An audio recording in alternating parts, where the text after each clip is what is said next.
The elevator man. The elevator man rode the lifts, going from floor to floor.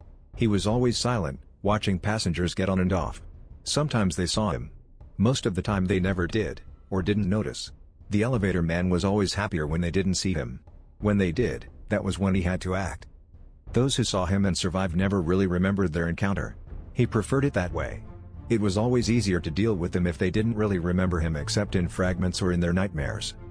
The elevator man didn't know how long he'd been riding the elevators, or even his own origins. He only knew what he could do, what happened when people saw him. He made them forget, but he was the one who had to remember. People like the latest one who'd seen him. She got on the elevator at the ground floor, absorbed in her phone at first. Then she turned around and saw him. It was only for a moment. Her eyes widened. "Don't I know you?" she asked. "I feel like we've met before." The elevator man shook his head, silently extending his right hand. "We've never met," he said. "But I do know you." The woman shuddered as memories came forth. Some were pleasant, others ugly. "Let me take the ugliness away," the elevator man said. The woman stood still as if hypnotized while he worked, pairing and removing the memories she didn't want.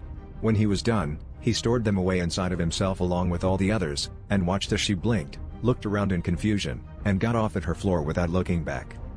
The elevator man nodded silently as the doors closed behind her. Her memories had been saved, to be sent to a dark place where they would remain. The elevator man knew there would be others.